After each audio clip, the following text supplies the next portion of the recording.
here, like from not being able to do the things that they supported you on. Yeah, that's an explanation that really clarifies why my sister is different than me in terms of dealing with my mother's death, because my sister didn't lose just her mother like I did. She lost her buddy because I was always on the move and traveling.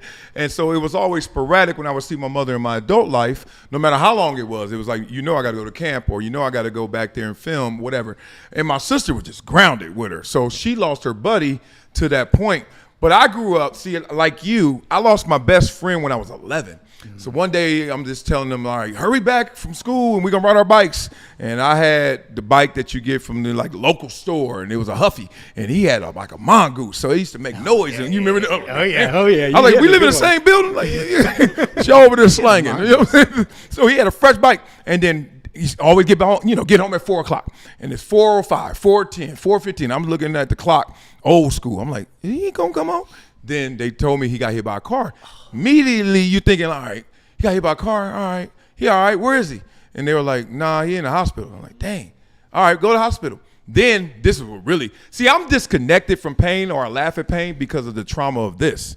So I get to the hospital and they're like, he's in there. And I was like, okay, I want to see him. It's like, you're not his family. And I'm like, okay, so can I still go? They're like, no, only family. I was like, damn. So he's my best friend. I'm closer than people I see walking by here that he don't even connect with. They his cousins though.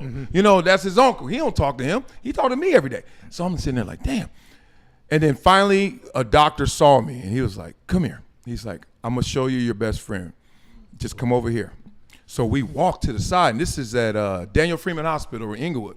So he's like, I'm gonna show you your friend. And he's like, just stay right here. And then he comes out, wheeled out. And they were taking him to a helicopter to take him to Children's Hospital. And I was like, and I remember like yesterday, I was looking and all I saw was white sheet and then red, like a big red circle around his head. He still was alive. And I was like, wow. And I was like, he just took off in the helicopter. And then I wake up the next morning, go home and all this stuff, and I still couldn't see him. And I was like, all right, we'll go to Children's Hospital, I can see him. I had a track meet. And I go to the track meet, I'm trying to act normal, run my normal races, do all my stuff. I actually thought I was. And then finally, I'm leaving there and we're going to our grandmother's house. And someone told me like, oh, Corby died. And I was like, and the toughest part was, the last time I saw him, the last time was just him willing, like no goodbye, no firm shake, no look in the eye, no I see you later. It was just like, that was my last image of my best friend. And I was like, man. And from that point forward, I literally have always kept this much distance from any and everybody, because I'm like, I don't know if I see you again, right? And it was wild like that, man. Like, that's how that all played out. And life is not promised, man.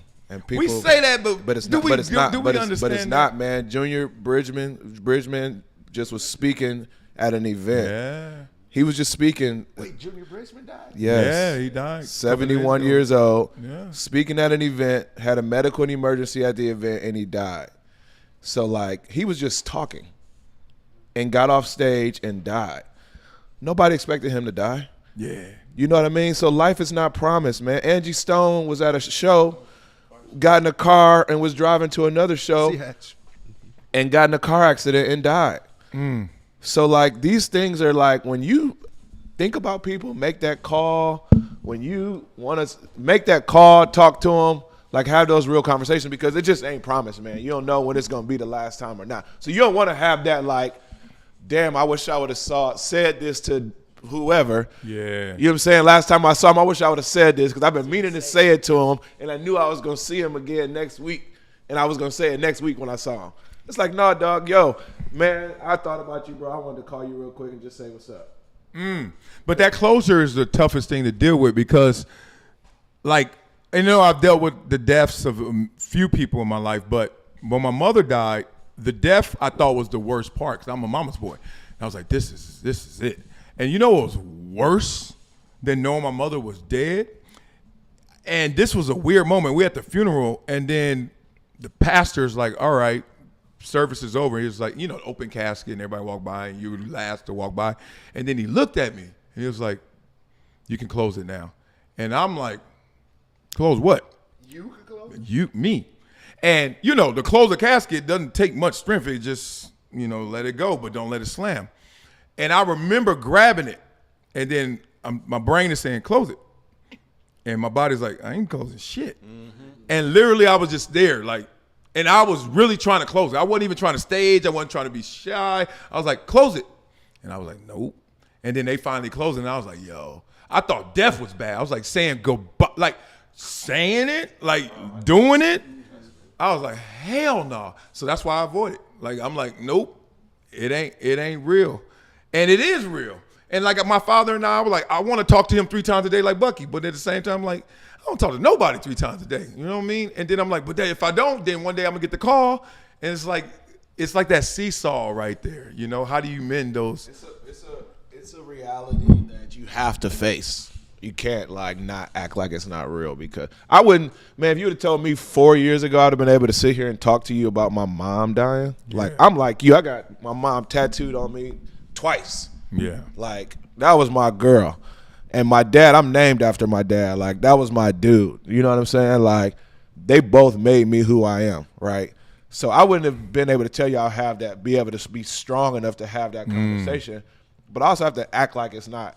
I can't act like it's not real, because it is. I ain't gonna ever see him again. You know what I'm saying? Damn. Like, it's real. It's real as it gets. Like, it's you can't fake it till you make it. You can't fake it. Like, it's real as it gets, Jack. Right. And with my brother-in-law, he went to work out, came home, collapsed in the driveway, and no one ever got to talk to him again. Yeah, that's like literally, you know, and we were like brothers and best bud, you know, but he never got to talk to my sister again, never got to talk to his sons again, never talked to my niece again. It was just like instant gone and never recovered in a 4-day period over the holidays. Yeah, that's just that unreal. shit was crazy. Yeah, I mean, there's nothing crazier too when you walk into someone's home. Even my best friend, a little kid, like you just see his racing cars. You're like, he gone? And then, you know, you go to your mother and you see all these old pictures and scrapbooks. You're like, she ain't gonna ever open them again? Like, it's just like it made me question like what life really is. I'll be like, dog, this ain't no rhyme or reason. Like, dog, we like ants.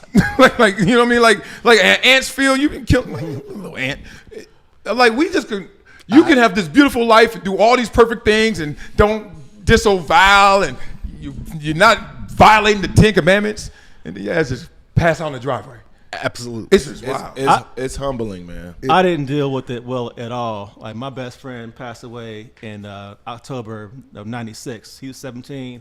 I was 18. I went to school in August of '96. So I couldn't get back to the funeral. It was before Priceline.com and all that stuff. So I held on to that and felt very guilty about not being able to at least go to my best friend's funeral. I would go back home and for 13 years, 14 years, drive by his house.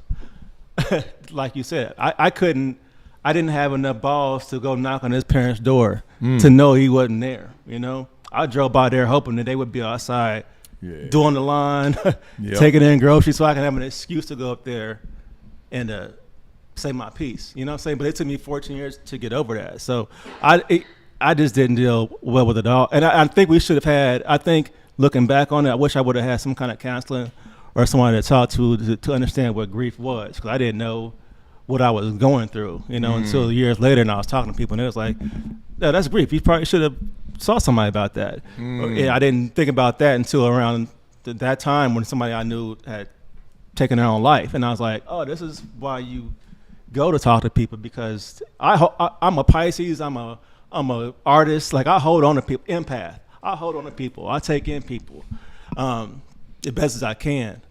But to echo what you said too, after I lost my best friend, I could never. I had that much space left. Yeah. That I couldn't give. You couldn't give. I couldn't, because like that. You ain't catching me vulnerable like that no more. It changes you, man. I've changed as a person.